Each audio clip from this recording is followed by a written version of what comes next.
but I'm just going to try and upload my presentation.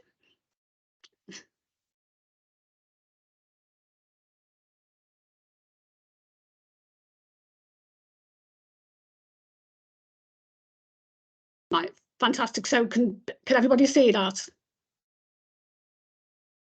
Yeah, is that Yeah, we can see that. Okay, fine. Excuse me. I'm quite happy to take questions as I sort of go through. I won't be able to see any hands up, but I can see comments in the chat. So if you if you want to put anything in the chat, I'll happy to respond to it.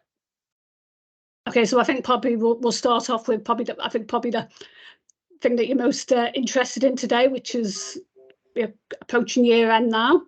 It seems to come around quicker every single year, and I think as well, obviously over the last couple of years things have been slightly different. So I think maybe it's this.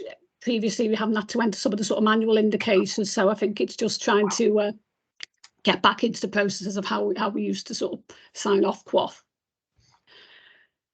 So just wanted to start with just a quick reminder. There've been no major changes in terms of the domains this year and the number of points within QOF.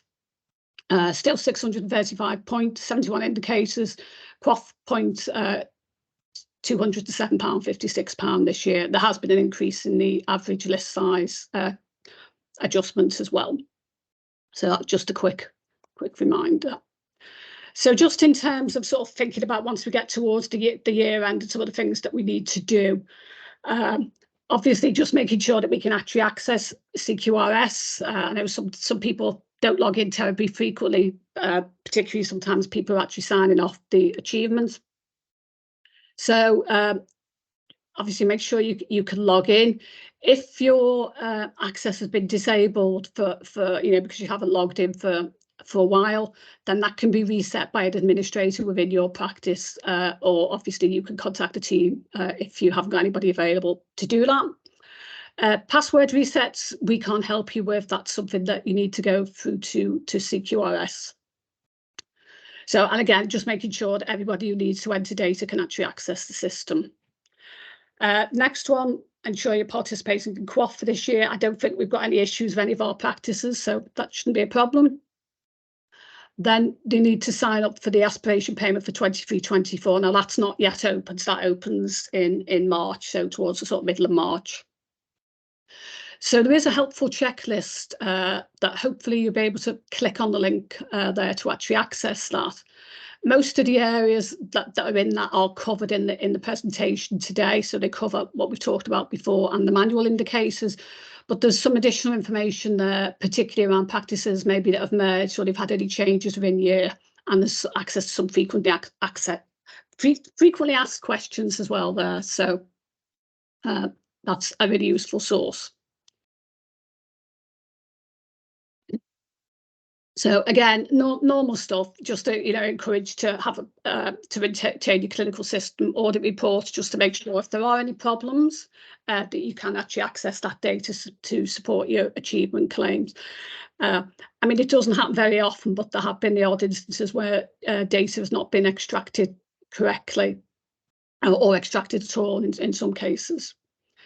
CQRS have also provided a telephone number and an email address, which is on there as well, to if you have any particular queries, and also obviously you can contact the commissioning organisation, contact us.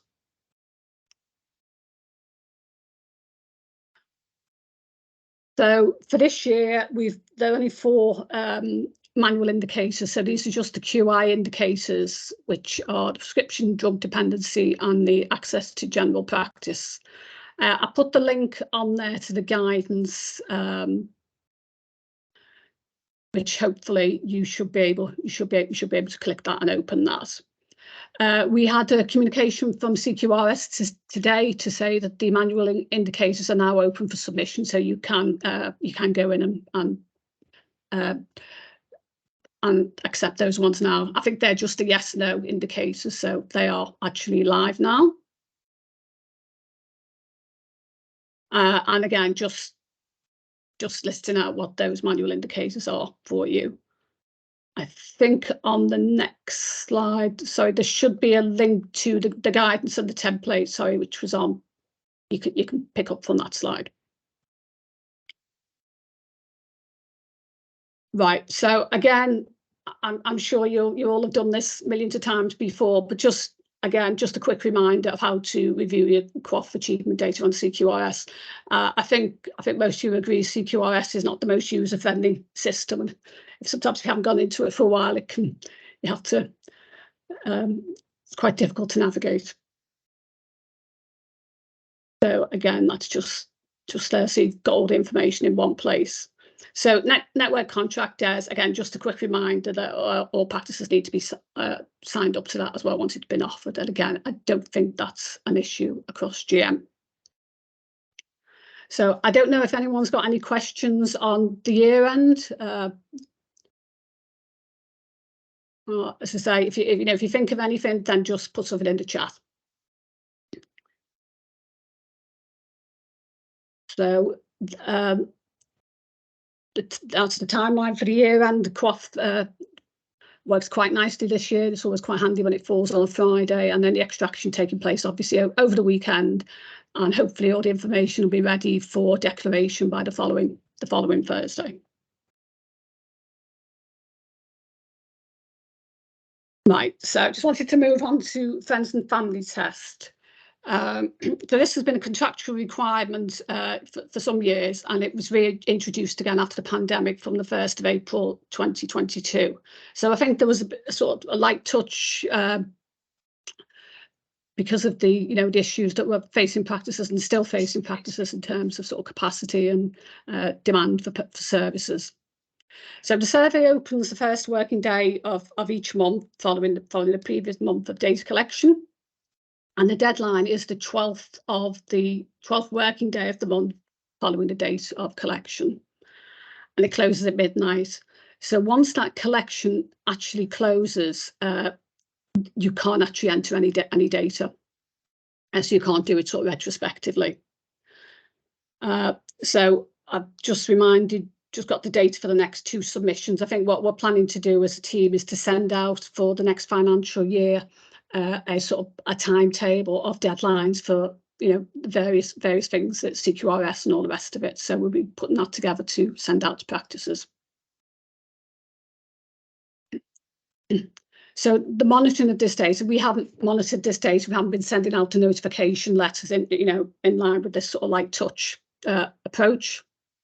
But we will start to be recommencing that monitoring from the 1st of April. So the national team will provide us with a monthly practice level support, and this shows practices that haven't submitted the data and also any sort of, where the entry has been a 0.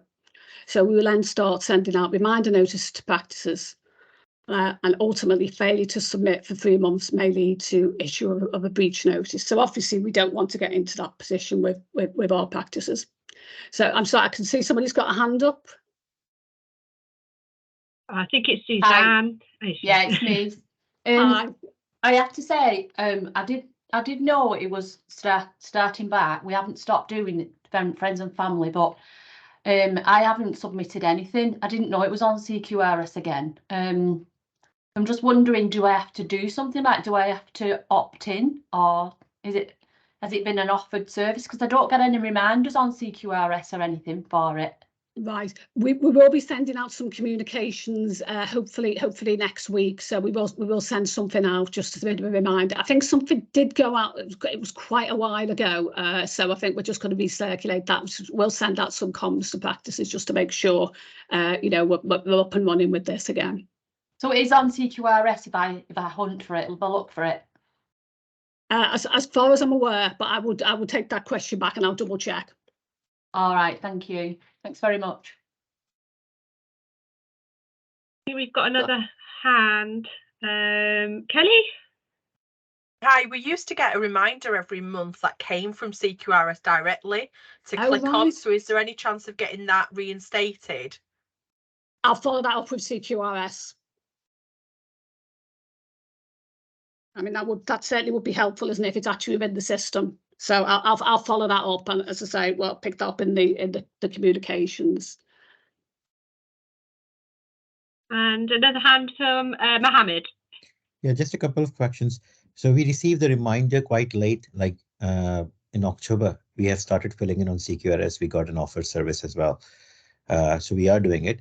But just one question, for some reason, if CQRS is down or something happened and you missed the deadline and you still have got the data, is there any other alternate way we can submit it?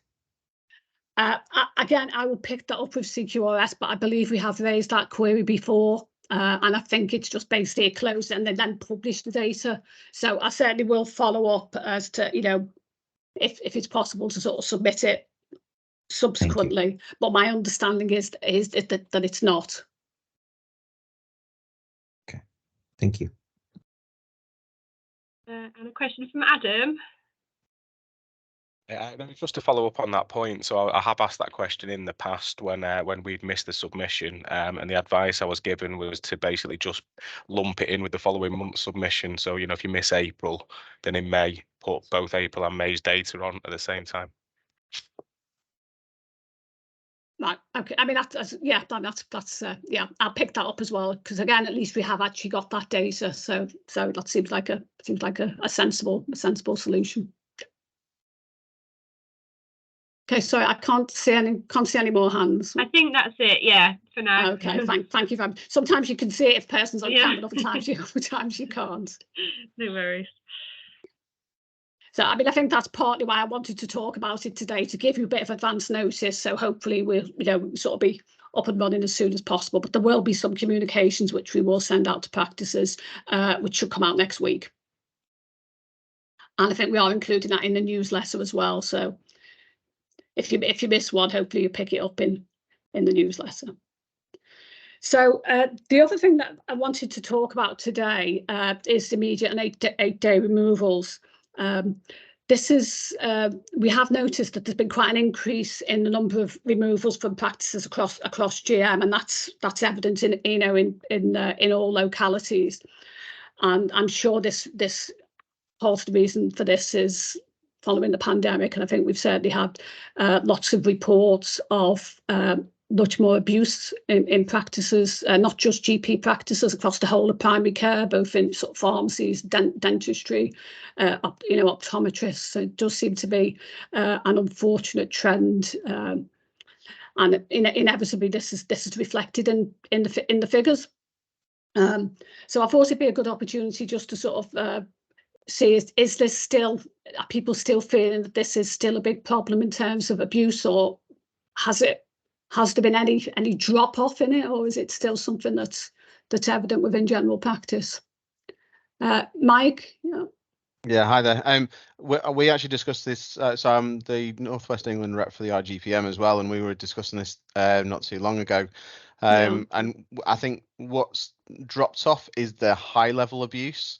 Right. There's still some examples, but it's the low level continual sort of, how can I put this, sort of digs, you know, the sort of continual digs that our staff receive. And I think it's one of those, when you get lots of little bits, it amounts up, and so it's just continual on from that respect. Yeah, and I can see there's quite a lot of hands up in terms of, I presume there's people sort of echoing those sort of sentiments. We've got Kelly.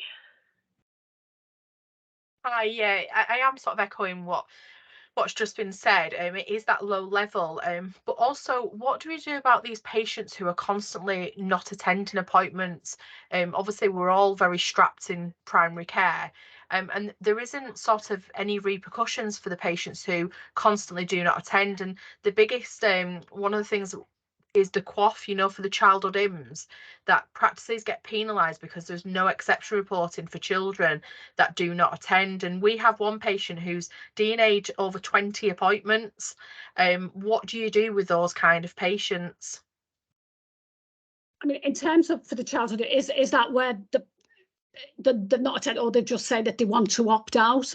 I know, interesting enough, I was looking at complaints about that this morning, where, you know, I know quite often where the parents will say that they don't want the children to have sort of, you know, vaccinations or whatever, but sometimes practices will continue to send a reminder letters, you know, in case they do change their mind. So I think there's probably a difference between that one and other you know, people just not attending appointments.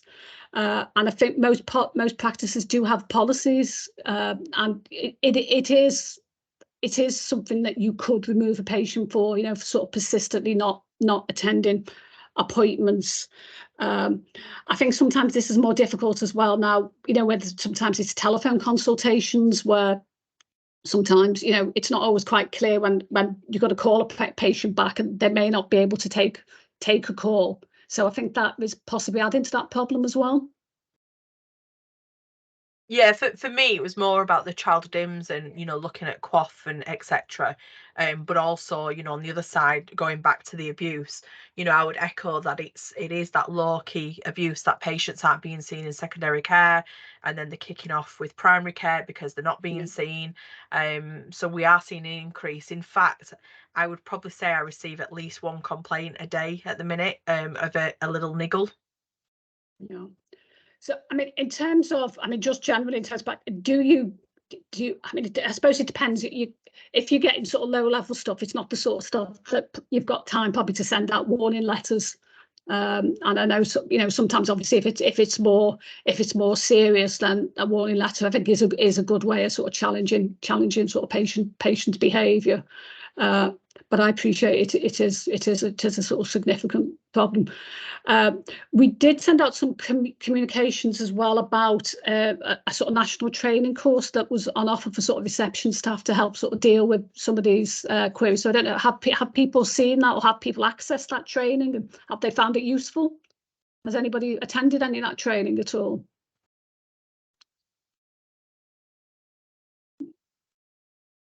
I think we sent out details in the news. I think it's been out in the newsletter a couple of times. So there's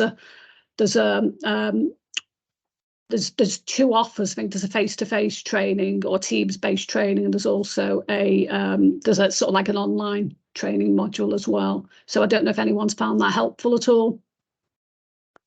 So I know there's a couple of hands up. Yeah, we've got Andrea.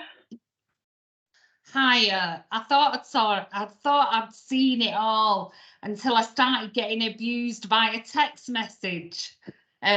We get a lot of text messages back telling us to F off and all sorts of things. And we treat it exactly the same as we would if it was face to face. They get a warning letter, and we're quite strict with this. We have a zero tolerance policy where we send the patient a letter, a warning letter, and if it happens again, we do remove them from the list.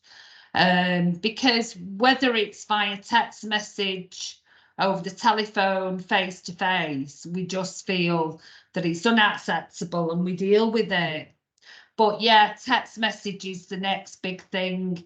And I think people think they're anonymous with text message, but they're actually not. And they've actually agreed to be contacted via text message. So yeah, thanks. I mean, as well, I mean, I know sometimes it could be an issue on you know, social media as well. I think that can be a big problem for practices as well, particularly where they're sort of naming stuff. But do you find in terms of when you send out the warning letters, do you find that has any impact, or in some cases? Or yeah, it's quite rare that we end up taking somebody off because they reoffend. We say to them, you know, within a 12-month period, if you reoffend, you'll be taken off the list. And a lot of the time they don't reoffend. Sometimes they'll come up with all sorts of colourful excuses as to why they did it, because they didn't think it was from the practice or X, Y, and Z. But no, I think it is effective, and I think they know that when we say we'll remove them, we will remove them. Thanks. Thank you. And then we've got Johan.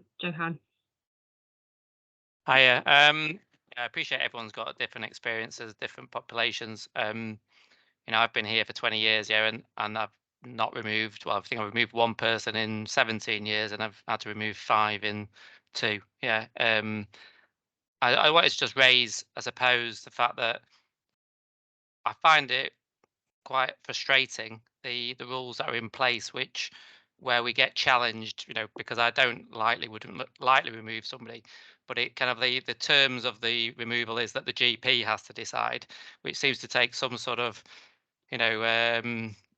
undermine my position that I can't actually make a decision about what's the safety of my staff or my patients. And then recently, when we did remove somebody who was threatening to take people outside and fight them in the car park, because we hadn't warned them, we were questioned about the fact that we hadn't followed due process, even though the rules stipulate that if it isn't actually suitable to give a warning. And I find that annoying that the rules are as if we're just sort of willy-nilly chucking people off, which, statistically, maybe there'd be a practice out there that does that every day, I don't know. But it certainly feels like nobody is protecting us. So the zero tolerance policy, I don't think we've been protected at all. We get kind of difficulties from then, whether it be CCG or whoever in the past, questioning why we've done something. We write the reasons down, and what I would like to see is a little bit more kind of actually trying to support us rather than actually knocking us back. If we put something in that we chuck somebody off the list for a silly reason, I understand that. But when you're talking like I have in the last couple of times, where it's actually been threats of physical violence or not leaving the practice, I can't understand why then people would come back and say, oh, I don't think you can take them off. I don't get it. And I just, from that point of view, I just would ask, can we look at that actual form that we fill in, where it does stipulate in there, well, it says in the GP's opinion, if it's not reasonable or practical to give a warning, then if we put an answer to that question, then why is it questioned? Why are we being asked again to justify what we've done? It seems to be an internal fight between people, but we're the ones here who are getting the problem. And I'm not talking about low-level stuff. I wouldn't send a warning letter to somebody who sent me a nasty text. I'd speak to them. But I'm talking about, more serious things, which is affecting, and I've lost 3 staff in 1 year because of the increase. And I've raised it with the CCG when they were still in existence. And I don't think that we're addressing this properly. I think we're dealing with this on a national level or a local level. And as a result of that, you get in the obvious consequences of people not being able to recruit into this job. Nobody wants to do it.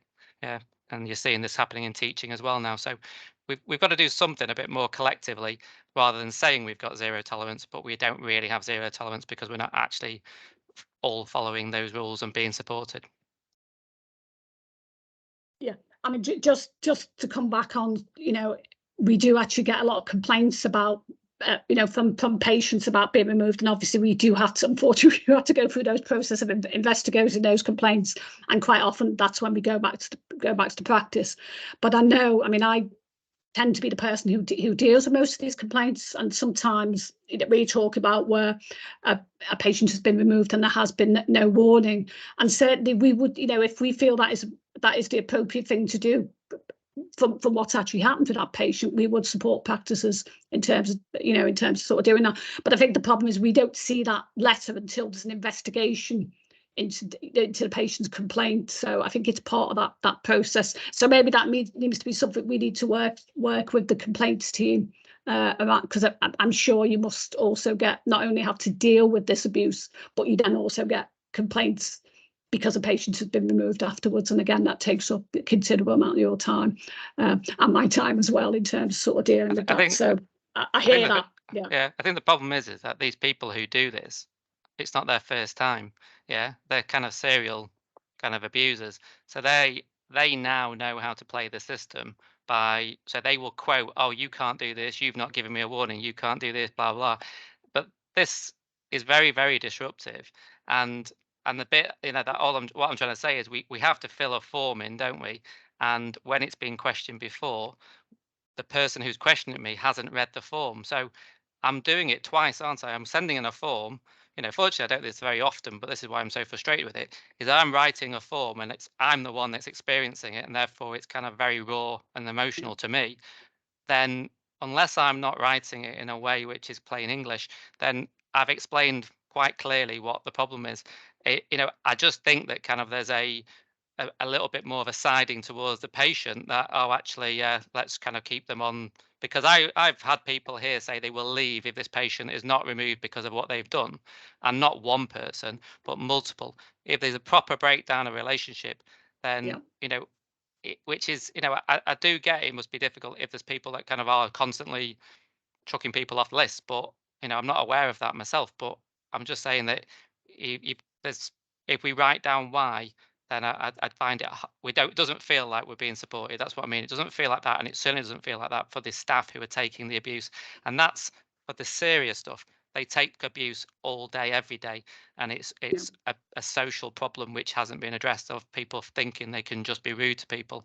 It wouldn't happen in your hairdresser. It wouldn't happen anywhere else, but it's become the norm for general practice. And until we start actually making that a social campaign, which, you know, people have tried, but it's not national, it's not kind of public, it's not in the face all the time. Until something's done, then we're going to just get this. It's going to be worse and worse, because it's rudeness stroke aggression. You know, that's a problem. I think obviously I can see from the comments in the chat and that the hands up as well, that this is, you know, a major problem for practices. So I think maybe, I don't know, as part of the excellence team, maybe we need to do something as a separate exercise in terms of trying to sort of support practices. But yeah, I mean, I know I hear it in my own practice when I go in there and hear it from practice staff. And as I say, it's not just primary care, it's not just GP practices. It's, you know, it's across the board as well. So yeah. I think we just got one more question from Mike. Yeah, it was a couple of points. Number one, from what Johan was saying in terms of sort of national campaigns, obviously within the last couple of years, obviously it might have escaped people's current thought patterns, but obviously with the IGPM, If I Die It'll Be Your Fault campaign, at the time it really did hit quite a lot of good traction. We did actually discuss this when, as I said, we were having a similar conversation recently about whether it needs to be reignited, whether it needs to have a wider support package, whether it needs to be NHS England, GP Excellence specifically for our sort of area, that needs to be a more widely met campaign to either change it, adjust it, make it back in people's forethoughts, because as you say, it's just the sort of low level stuff that keeps on coming back for more. So happy to sort of bring that back as a sort of bit of local feedback if people want me to. Yeah, just in terms of, is this something that's captured on your local sit rep? Or is there an option for you to report that on your sit rep at all? There is an option to do that, but as soon as you say the word sit rep, then I think a lot of people who I know just say, well, what's the hell the point? Because who actually looks at it, who actually gives us feedback, who actually does anything else like that? I appreciate the comments that have been made previously about, well, sit rep as well as Datix as well is the other one that I think a lot of people have a lot of trouble with the point of, because there's just no feedback, there's no engagement when we do raise things. What we appreciate is trying to find themes, because we can't deal with every individual every single time. However, we are you know, that's not action. There's no actionable change, and I think that's a big frustration within practices as well. Okay, thank you for that. So I don't know, is anybody? I think we've got one from Andrew, and then we might need to move on to the next item, if that's okay, Hilary. Have you got a couple more slides, or? Yeah. So just to come in, so I'm sharing the frustration about this, but with regards to the GM sit rep, I think we exactly should be filling the sit rep in. One, because of the access side, because it is discussed at GM, whereas the acute sector are discussed at GM, and you know, we all know how busy the acute sector is. If we don't properly fill that sit rep in, than what's reflected in general practice. I've looked at the SITREP recently and thought to myself, how come most of the practices in Salford are so busy and struggling to cope, and yet everybody else seems to be fine? And I think it's because practice is not consistently filling that SITREP in. So just a plea from me, really, you know, we need to show actually how under pressure general practice is. Thanks. Okay, well, thank you very much for your feedback, and I can see obviously it is something that you feel very strongly about, and I can certainly understand it.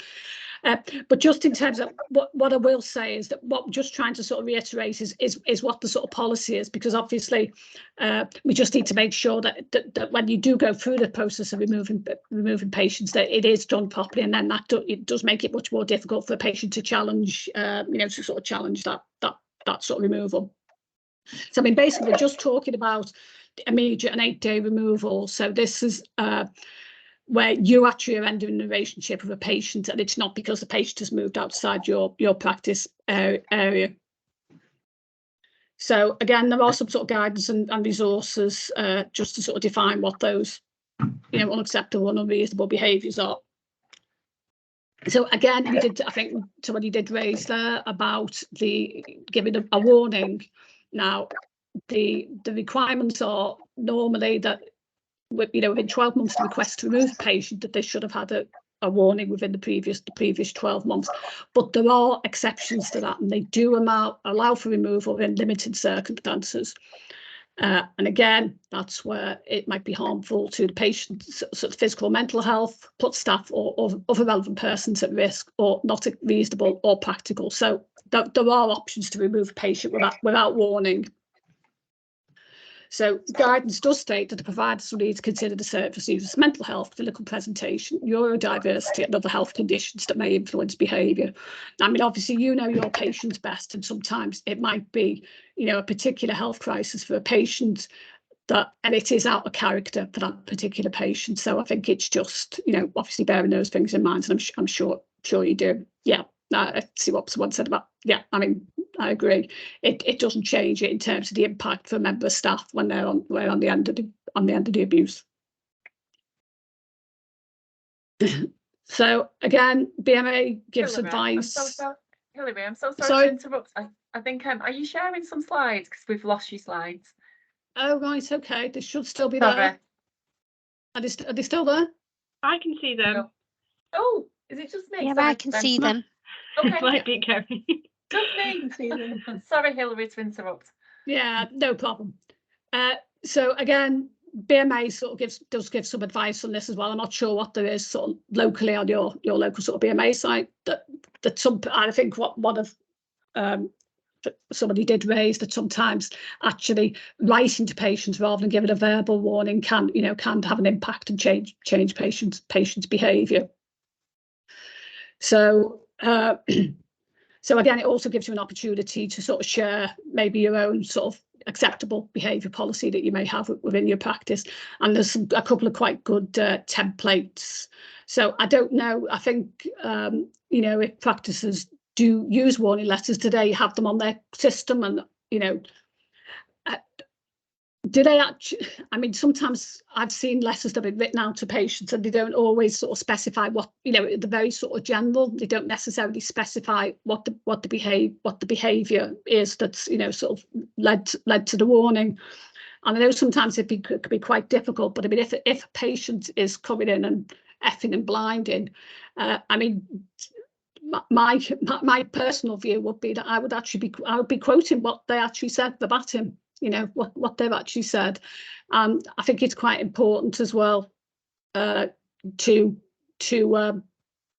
actually record any instance when they happen, because sometimes when we go back, I was sort of approaching practices, you know, sort of asking them what, you know, it's happened a while ago and people can't always remember. So I think again, if you get serious instances, it is important to sort of make a record of them, you know, as they happen, basically, or immediately after they've actually happened. So again, there's the link to the primary care policy guidance manual as well, which has got some useful help and advice in as well. I think it's a bit more reasonable than the bit more readable than the regulations. So again, so immediate removal. So this obviously is for, you know, the most sort of serious sort of cases where a person have committed an act of violence or has threatened or put somebody in fear. So it doesn't have to be an actual sort of physical act. It could be the threat. It could be the threat of harm, the threat to sort of damage property. So the regulations do require that the instance is reported to the police, and the practice is also required to notify CQC.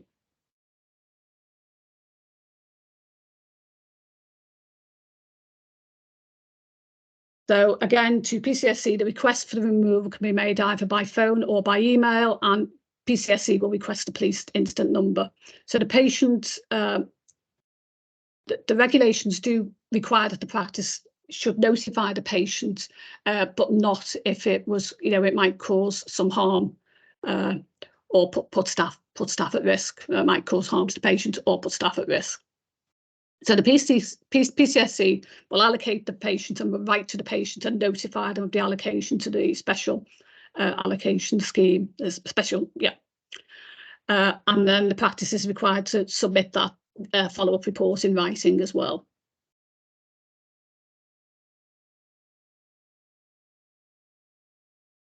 So again, there's just some details of the reference materials just to sort of support that. I think probably the PGM manual is probably a bit more readable and user-friendly than the regulations. But actually, it does talk about, in the PGM, it talks about advising that warning letters are in writing, which I don't think it actually says that in the regulations, but it does talk about warnings. So I can see a hand up. I don't know, that's me. Can I just check? So every time that someone is removed, they get allocated to the special allocation one. Yeah. That's that happens every time, does it? If it's an immediate removal, it's an immediate removal and there'd been notification to the police, yeah. Okay, and when it's not an immediate removal, it's an 8-day removal, what happens when they're written? Sorry? What happens then? They're written to as well, and they get sent to where? Well, the patient obviously is then required to sort of to try and register at another practice.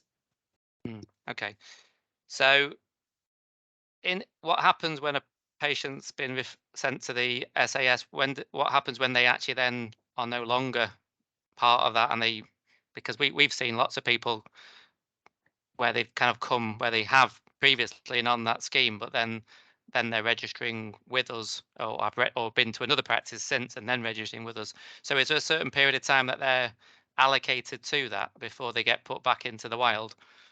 Right. The normal minimum time is usually 12 months, although there is an option for a 6 month, but that's quite rare. The patient has to be seen within 3 times within that 6 months before they'll be considered to be removed from the list.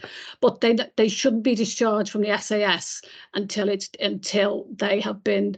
So the people within the SAS service will monitor that particular patient, and they will then make a decision as to whether or not the patient is suitably rehabilitated to return to general practice. So it's not that it's not supposed that they could stay on the scheme for a long time, but they're meant to be monitored by the practice, and they'll have a review to ensure that they should be safe to return to mainstream GP practices. So just last question, when they decided that they can go back to a practice, that practice that they join doesn't know that they've been on that scheme until they've joined. Is that correct? Or should they be informed, the practice, about the fact of what's happened previously, so why they were removed, for them to be able to make a risk assessment for themselves? Yeah, I think that's an interesting. I mean, what the SAS providers, people who actually provide those services, they can support the patients in re-registering with another practice when they deem that they are, fit to go back to mainstream practice. But the patient doesn't always accept that, accept that support. So once it's been decided that the patient is to be removed from the SAS, the flag is taken off the system. So they are then free to register elsewhere. So I mean, I agree that this is potentially a problem, but you say we don't the SAS practice doesn't necessarily know where that practice is then going to where the patient is actually going to register, or if they I mean some of them don't necessarily register straight away anyway. So that can be an issue. But I think we're really sort of keen to work with our SAS providers to sort of, as part of that discharge process, that we do sort of encourage them to work, with the patient, and also to work with any sort of, practice that the patient is then subsequently registers afterwards.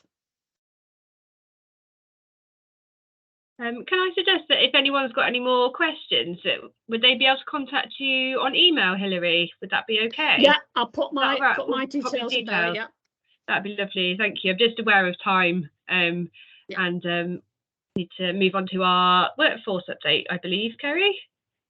Yeah, okay. Thank you. Thank you very much. Thank you, Hilary. Thank you, Hilary. We appreciate that was quite a hot topic, wasn't it really, and kind of created a lot of conversation. And I think the two themes that came out of there was that everybody's feeling under pressure in terms of work, and the abuse that people are getting through patients. So we will take that feedback back into Greater Manchester, because that is part of the role and function of this forum here. And we'll also get some feedback on the SITREP, what the process is and how you get feedback on that. So those were the things that came out quite loud and clear.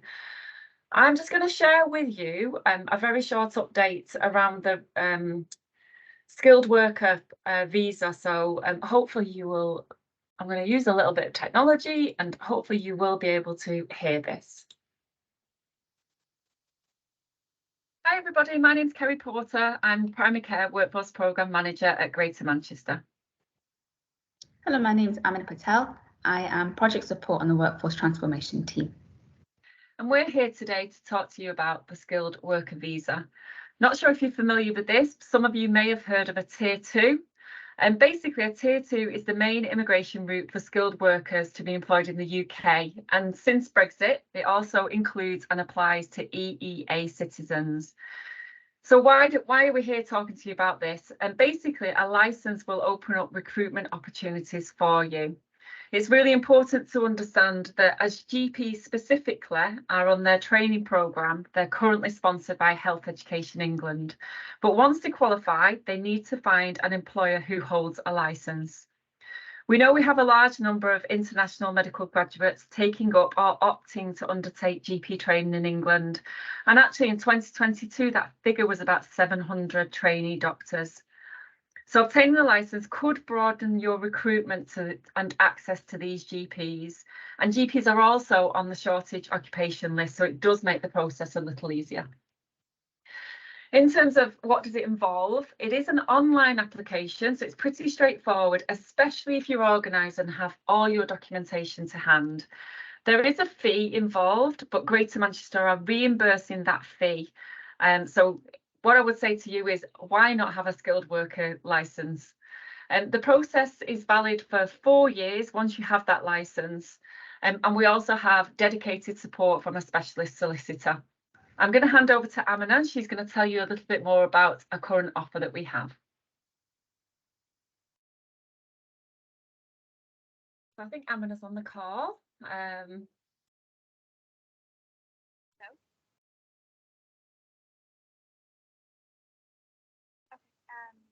Oh, Amina, I think you need to just put your microphone towards your mouth. Hello? There you go. Perfect. Okay. So as Carrie had mentioned, we've got the skilled worker visa event coming up.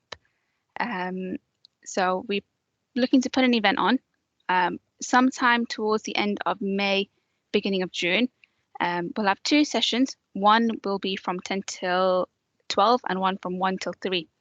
And we're going to have a specialist solicitor on site. And he'll be able to talk you through the process and make the process really simple, make sure that you walk away with a application submitted. I'm going to pop a link into the chat. If everybody could take out a few minutes and just complete the survey, that would be really appreciated. Bear with me 1 second.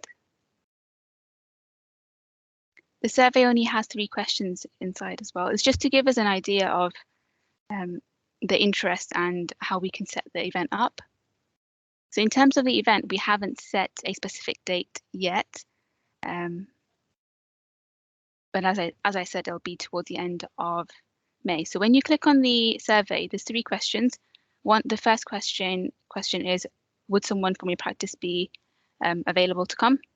The question 2, which session would you attend? And the third question is, if you're not able to attend, would you like more information? As Kerry said, it's fully reimbursed, so we'll be able to give you the money back. On the day, we'll just need somebody who'll be able to make that payment. So we're trying to do this at the end of May, just in time for GPs that are about to CCT in August time. We reckon the data tells us it's about 1/3 of GPs that are international doctors, and a proportion of them do need to be sponsored when they're employed.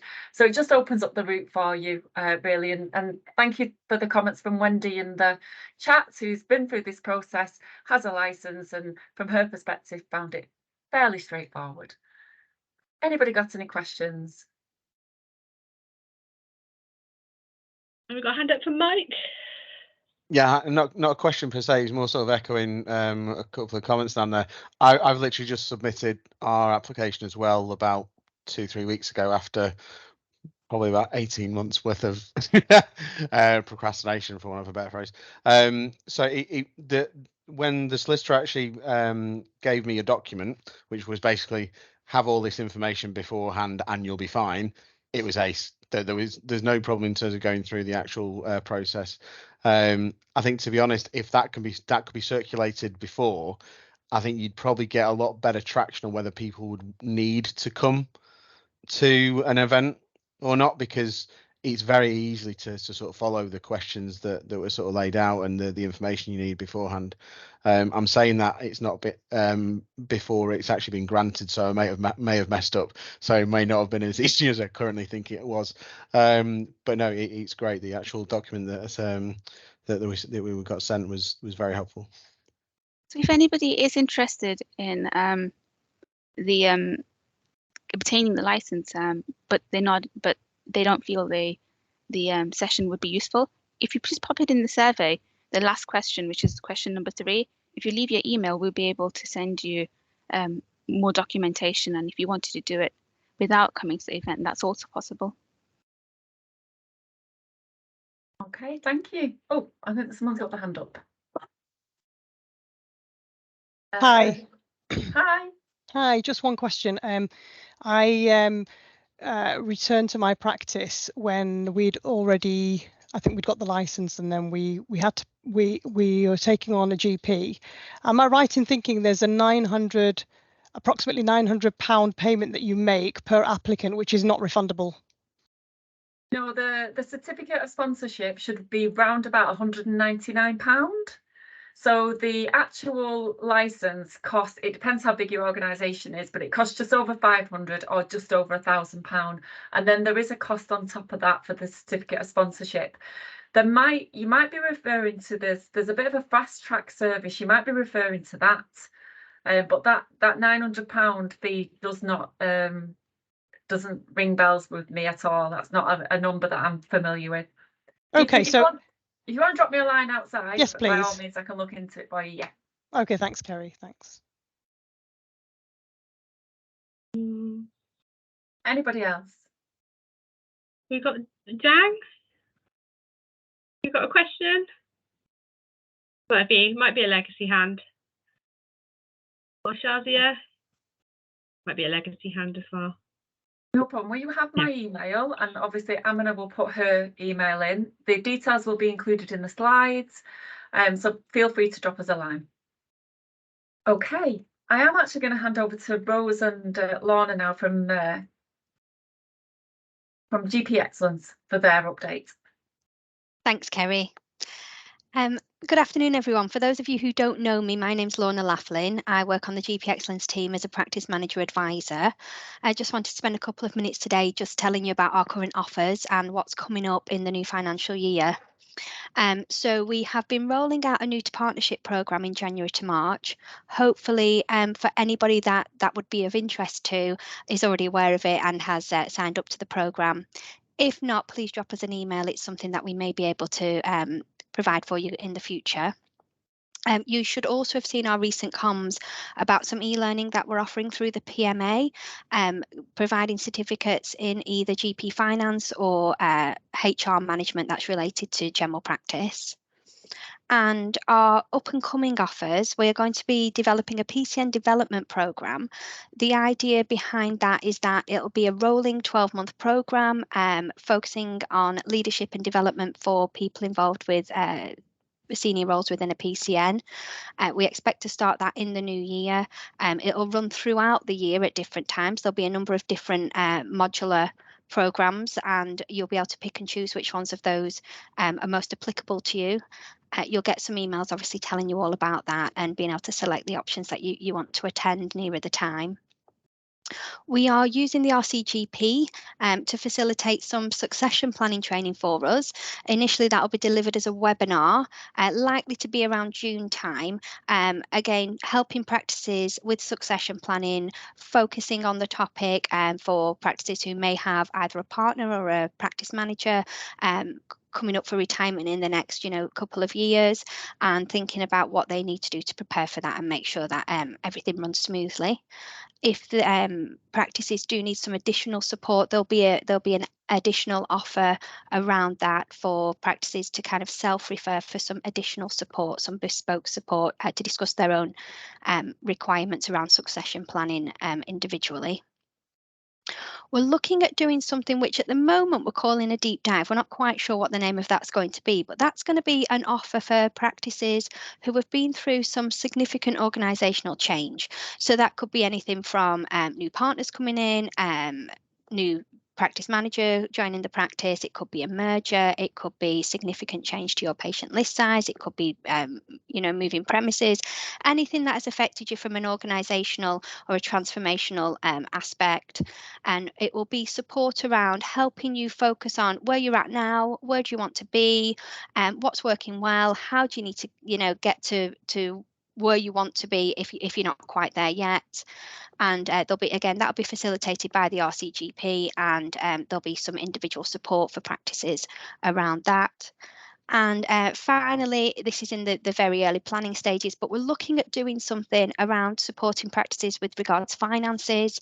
Unfortunately, it doesn't mean we're going to be able to give you any more money, but it does mean that we will help you make sure that you're not missing any tricks when it comes to your income, and that you know what you need to do, what you should have your eye on, how you need to check things, and just bring things back to basics for you.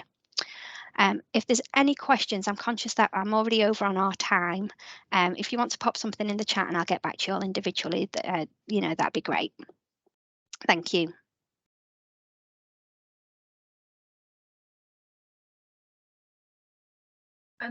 Sorry, Laura, we've actually got a hand up in the chat. So I don't know whether that can be emailed or.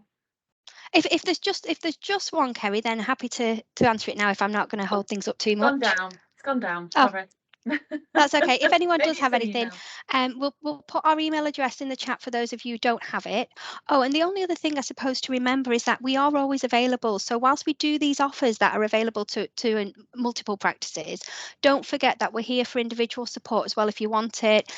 Even if you're not quite sure exactly what you do need, I heard very clearly earlier that something maybe around conflict resolution or helping your staff with that type of support might be something of interest. But if there's something that just for your individual practice or for individuals within your practice you think you want some support, please just drop us an email or give us a call and we'll be happy to talk to you about that.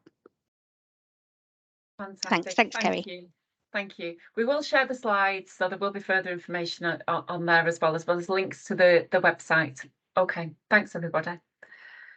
I do believe that Shani has joined us. I think she's in the virtual room. So I'm going to hand over to, there we go. So I'm going to hand over to Shani. Thanks, Shani.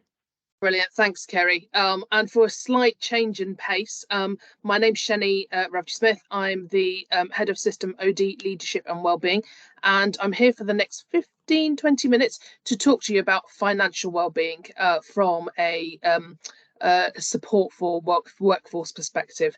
I'm going to share some slides with you. There are lots and lots of links on the slides. Please don't worry. I've already sent the PDF over to Rose, and hopefully you'll be getting that after the session.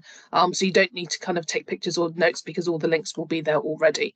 Okay, if you just bear with me 1 second while I just rearrange my tech, and hopefully if somebody could just let me know that you can see the slides, that would be wonderful.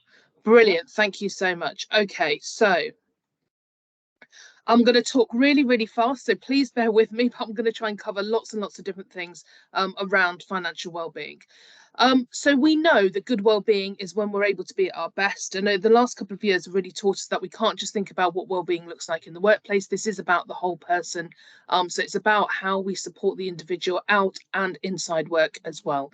We also know that we are slap bang in the middle of a cost of living crisis, which is impacting everything from the food that we can access, the transport, our bills. It's numerous, and it's kind of exponentially growing as well at the moment. So this isn't something that's going to go away. So we do need to pay a lot of attention to it. So what we've done at GM level is we've actually gathered a whole load of support, a whole load of kind of provision, and put it into one place, and we continue to update this. So this is a live document. So please do have a look at it, and it kind of looks at different aspects that well-being kind of impacts on. And very quickly, for anyone who hasn't interacted with any of the Greater Manchester Wellbeing Programme, just so you know, we talk about well-being in terms of 3 aspects. So the psychological, so the mental health side, the physical, so everything from how you use transport to get to the workplace, how you keep yourself physically fit, musculoskeletal issues, and then the practical side of things as well, which of course includes financial well-being as much as anything else. So we know that being worried about money has a huge impact on our stress levels. We can kind of have it kind of bubbling away in the background, and it can really have an impact on how we're feeling on a day-to-day basis, where our energies are up to. We also know we've got lots and lots of data, because there's research that's been done that tells us, and we know this ourselves, that our levels of anxiety and stress are increasing, sleeplessness is being impacted, and more of us are having terrible sleep at the moment, and that's becoming a really cyclical thing. We also know that 2/3 of our workforce are struggling with their finances, and are at least reporting one sign of poor mental health. So if you think about kind of who your colleagues are, who your teams are around you, it's really important to kind of understand the different lenses and perspectives that people's financial well-being might be impacting on, depending on individual circumstances. What we also know is that people who struggle with their finances, who are worried about their finances, are 5 times more likely to feel depressed, and just under 4 times more likely to suffer from anxiety. So this isn't really great news. However, what we're going to try and do is look at some practical things that might help alleviate some of that, and also things that we can be a little bit aware of. So if you've looked at the the Wellbeing Toolkit, you'll know that I talk about the stress bucket quite a lot. So the kind of the virtual thing that all of our concerns and our worries layer into. And it's really important that we pay attention to all of that, because it's not necessarily the things that go into the bucket, because sometimes we can't actually do anything about that. We can't take away, how our mortgage rates might be increasing, or the price of food on the shelf. But what we can do is try and do things and put actions into place that actually turns that tap on at the bottom, so you can alleviate some of those stresses. So hopefully you'll walk away with some of those today. There's a huge amount of text on this. I'm not going to read through all of this, but what we wanted to do was just kind of acknowledge that actually there are things that we can do to make our money go much further. I am sure undoubtedly that all of you are already doing a lot of this, if you're looking after your households, or if you're supporting other households as well. So you might be providing some elder care, or you might be supporting friends and family as well at the same time, or just having a conversation in the workplace and go, oh, did you hear about X, Y, and Z? So just wanted to kind of talk really quickly through some of these. We know that food bills are the biggest kind of expenditure that we have after our whether it's our rent or our mortgage. So actually paying attention to how we spend money on food is incredibly important.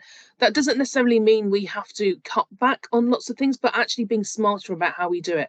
So it comes a little bit later on, but if you have a blue light card, for example, you can get 10% off your shopping at Asda. Please go and use it.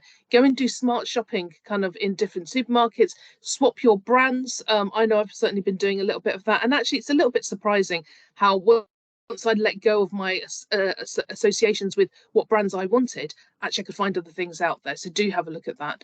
There's a great kind of network of food waste campaigners in Greater Manchester. It's called Too Good To Go.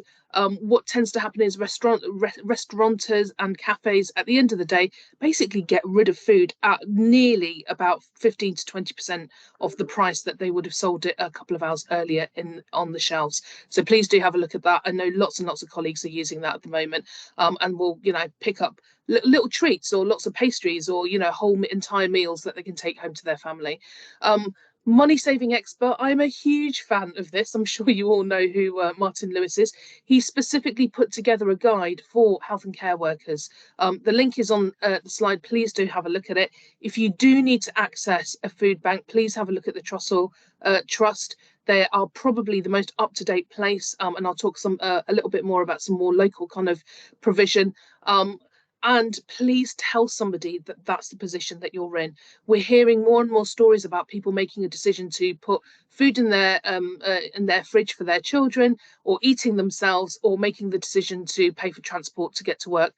Unfortunately, this is a terrible position for people to be in, and actually talk to people around you and figure out how we can get some support. So what I've also included in here are some links. So I'm a huge fan of the blue light card. I've already mentioned it. It saves me huge amounts of money every single year for all sorts of different things. So please do have a look at that. There's also, you have to pay £5, but it's £5 for 2 years. Health service discounts and NHS discounts, there's no charge, but they have slightly different kind of offers. So please do have a look at that. There's a Healthcare Workers Foundation that they have got an offer that came out late last year, which is actually about kind of being able to access grants. So you apply as an individual and you can access up to £1,000 if you are in hardship. So please do have a look at that. We've also got the Care Workers Charity that might relate to either yourselves or some of your colleagues, especially if you're working in MDT arrangements. And then if you're a member of a union, please talk to your union. There's some really great support and provision out there. I've just included Unisons there because they're doing a great cost for living campaign, which includes everything from school uniform support, hardship funds, food support, all sorts of different things. And then the Royal College of Nursing are also providing a lot of support for their nursing colleagues as well. So whichever part of our health and care system you are, whether you're clinical or non-clinical, there will be some form of support for you. If you cannot find that support, just contact us and either we'll find it for you or we will ask somebody who might know where it is. So we're just trying to gather as much as we possibly can. So do have a look at that. The other thing, so putting food to one side, is our financial housekeeping. Now, I know I kind of do that auto-renew all the time. It's not always advisable to do that, so do please pay attention to that. There's some great provision across Greater Manchester that's being pulled together at the moment. So our colleagues at the GMCA have put together, it's called Helping Hand. It's actually broken down by locality. So if you live or work in a locality, I think it's more related to where you live as opposed to where you work. Access the provision that's in your locality through the Helping Hand link. It's there already, so please do have a look at that. GM Poverty Action are working across half of our localities in Greater Manchester. They've got a money advice referral tool. It's really highly used. It comes really heavily recommended, and the GMPA team are doing some fantastic work at the moment, so please do have a look at that. If you're thinking about trying to make some cost savings on your energy, then again, the GMCA are piloting at the moment a scheme called Your Home's Better. You might have seen, if you travel by tram, you might have seen some of the big billboards where you can actually get subsidied provision to actually put solar panel and kind of different heat pump arrangements in your home, so you're not actually using as much gas and electric, or you're generating your own. There is up to a £5,000 subsidy from the government, which they're helping support in GM, but also kind of they've made arrangements that actually the people who install it are part of that, so you don't have to worry about kind of who's going to do the installation. It's a really great scheme. It's not going to last forever, so if you are thinking about doing that already, then please do have a look at that. We've put together an energy bills and efficiency guide, which sounds very grand. So I've been working with a colleague in London at the London Integrated Care Board, and we've put together some guidance around some of the kind of really key things you could do around your home to kind of draft proof, looking at kind of the kinds of energy bulbs you might be using, all sorts of different things. So I'll touch on that briefly again. And then little things like, have people had their council tax rebates? Loads of people still haven't had it. So if you haven't had it, or if you're not sure, please do have a look. Are you on top of any of your repayments and your mortgages and your debts and other ways of consolidating some of this? Hopefully you might have access to a credit union arrangement. We've got some great credit unions across Greater Manchester. I'm trying to have a conversation at the moment about how we can create a credit union that isn't reliant on your employer, but actually you can do it as a direct debit directly, which actually helps people just kind of help consolidate some of those debts that might be there. They might have mounted up over the Christmas period, perhaps, and you can get them for a much, much lower rate because it's actually a cooperative arrangement. So please look out for that. I'm not going to mention the Go Compare in the Money Supermarket, you know, we all know the adverts for that. But please also do have a look at the benefits calculator. There are hundreds and hundreds of thousands of pounds unclaimed, whether it's in childcare support, whether it's in elder care, whether it's in transport or housing or whatever it might be. So if you think that you or a household member might be eligible, please do check, because you might actually be eligible for a little bit of additional monies there. I mentioned the energy bills and efficiency guide. This is just a bit of a sample of what's in there. So things like, you know, being efficient about how you boil your water, running taps, kind of running washing machines at 30 degrees, all sorts of different things, really, really practical stuff. And I particularly like this one, which is actually, it's the small actions that create the accumulative kind of impact. So turning a light off. I live with teenagers at the moment. Hopefully they will leave home at some point, but they have a habit of absolutely leaving all the lights on in the house. So just kind of getting people into the habit that you live or work with about just turning lights off, for example, and accumulatively that can have an impact. And in the guide itself, there's also something about the different kinds of energy saving bulbs as well, because some definitely are better than others. So do have a look at some of those. And like I say, the link is in there.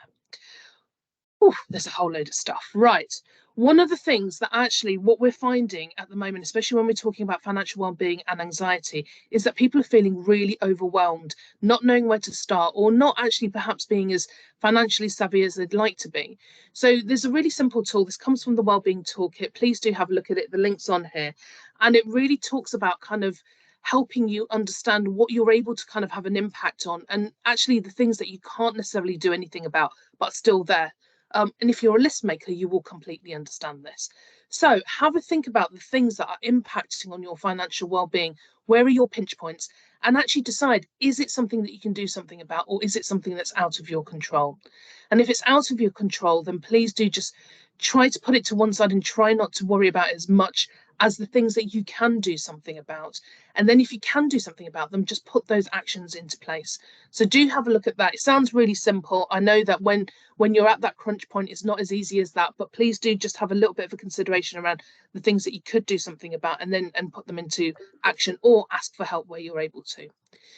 And part of that stress thing, also that psychological stress that all of this creates, means that we're not necessarily being our best in the workplace. But perhaps our decision making isn't as great as it used to be. Our ability to be able to be social and kind of connect with the people around us is significantly depleted, because we've got this energy and this weight that's sitting on us. So one of the big things that we know is that our breathing can really impact on our anxiety and the way that we are actually able to kind of hold ourselves, whether it be in the work or when we're dealing with things at home. So we've got this absolutely brilliant kind of tool. It's out there, it's free. Please do have a look at it. You can download an app called Tactical Breather. It's all connected, linked up onto the page. And it's basically called box breathing or tactical breathing. It's used in the military quite a lot for when people are in stressful situations or hostage situations, dare I say, but that's not what we're suggesting here at all. And it's actually about how we can realign our breathing. So it's not necessarily from our chest, which causes that shallow breathing, but we actually start breathing a lot deeper from our diaphragm, and otherwise known as belly breathing if you do yoga or Pilates or anything like that. So it's a very, very similar practice. Please do practice it. It's in your gift, doesn't cost you anything. You don't need anything apart from a little bit of time and a little bit of focused space as well. So 5 minutes a day.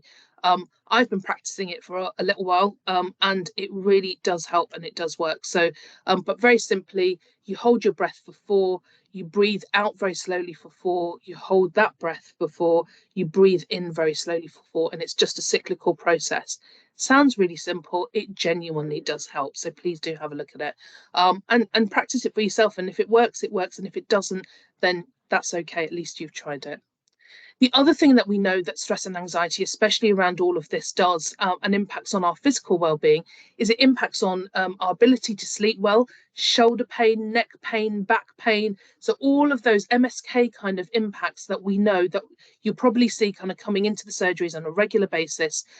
So we've got a couple of really good guides that we've been working with our colleagues at GM Moving on to actually kind of give us if we're sat at the desk all day, how can we improve our desk posture? If we need to stretch but we haven't got time to go to the gym or go for a run, or even the inclination perhaps as well, what are the small things that we can do to help create something that's a little bit of a better impact, a better outcome in terms of our physical well-being as well? Because it's a little bit of a catch-22. The more stress, the more hunched, the more anxiety we carry, the tighter our muscles become, and then it becomes kind of this escalating scenario. So do have a look at how stress impacts on posture. And again, we're hearing lots and lots of people talking about this, especially related to kind of financial well-being and the worries that they feel like they can't talk to anyone about. So please do have a look at that. I'm nearly there. If things get tough, and sometimes they do really get tough, please just talk to somebody. It doesn't matter who it is. You can talk to somebody who, in a professional capacity. It might be a colleague, it might be your whoever you have that confidential space with. Just make sure that you're not carrying it on your own. And if you recognize kind of some shifts in behaviors or in people around you, whether it's a colleague or a family member, just pay attention to some of that and offer them a little bit of a shoulder to kind of just be able to talk things out. I don't need to kind of the power of a good cuppa and a bit of a chit chat really does help sometimes. But we've also got lots and lots of support. Some of you might have access to employee assistance programs. I've been talking to a number of our providers across Greater Manchester. They're doing huge amounts to step up the support that they're providing. So if you do have access to that, then please do access it. It's there. They offer everything from free counselling, debt advice, relationship advice, legal advice, all sorts of different things. And it's all free if you've got it. And if you haven't got it, we're kind of working on a plan to get it out there for every single one of you. So please do bear with us on that. We've got the Money Helper kind of advice. They do some brilliant stuff. So this is kind of supporting all that legal advice that's been there for a number of years, and kind of sits alongside that citizen advice kind of advice as well. So do please have a look at that. If you do need to chat to somebody and you haven't got a colleague or you haven't got an EAP, you can contact our colleagues at the Resilience Hub if it's something that's complex and it's really worrying you. Or please pick up the phone to the Samaritans. They are not just there for a kind of end of life or kind of suicide scenarios, ideation at all. They are there as a listening ear. And again, the Greater Manchester team are doing some phenomenal work, and it's 24/7 as well. So please do access them. And they've got a really simple number, 116 123. So do keep that, whether it's for yourself or colleagues. And if you've got a bulletin board at work, then please do kind of make sure you've got that information out there as well. I've borrowed this from our colleagues at Primary Care Board, they will be circulating this around. You have got a point of contact, Dominic Anderson, who you probably get all the updates from. Please do check in with him. And again, he's included the Resilience Hub info. My final slide, because I'm mindful that we've nearly hit time. Please do one of these things. Download the Financial Wellbeing Guide. There is an actual document that we've put together. So you'll get the slides, but there's an actual document we've put together. It's available on the ICB website as well, so do have a look at that. Think about what are the small changes that you can make, and then just put some of those small changes into place. Test it if it works. If it doesn't work, then try it and do something else. Have a look at the Greater Manchester Wellbeing Toolkit. There's a QR code here when you get the slides. Please do have a look at it, and you can also click underneath. And then we've got a whole host of workshops and sessions as well. So everything from stress and burnout, financial wellbeing. We've got Sleep One coming up. We've got a whole suite of things around menopause.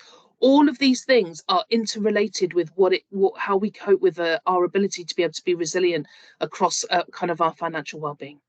And on that note, I'm going to stop because I know we're just about to hit past. There is tons of information out there. My final advice would be, if you are struggling, if you know somebody who is, you are not on your own, and just reach out and kind of find the support that you can. Thank you. Thank you, Shani. This is not the first time I've heard Shani's presentation. I literally always have something that I take home every single time she comes to some of these forums. So we will share the slides, and if you know, it will help either yourself or a member of your team, then please do share within your localities. So just to close today's meeting, thank you so much for everybody that attended. We're very mindful of a couple of topics that have been raised today, and we will take them back within Greater Manchester and kind of hopefully get some feedback on those pertinent issues. What I would say is that we do have the April and the June forum planned, and the diary invite has been sent out to you all. What I would say is that whilst we have got some topics that we would like to include within the meeting, we really would like to hear from you. And we want to make sure that this forum is proactive and actually meets your needs. So Rose is just going to launch a really quick word cloud. If you've got something that you think you would like us to bring to this agenda, then that's what we want to hear from you, basically. Just want to make sure that it's still hitting your need, or if there's a topic that we've missed off and we really do need to be addressing. So if you could kind of do the word cloud, if we're kind of doing everything right, great, but I'm sure that's not the case. But if there's something that you do want us to bring here, then please do fill that out. And thank you very much for your time. If we don't speak to you before because you've contacted us separately, we hope to see you in April. Take care of yourselves, everybody. Thank you. Bye, everyone. Thank you. Thank you. Bye. Thanks, everyone. Bye.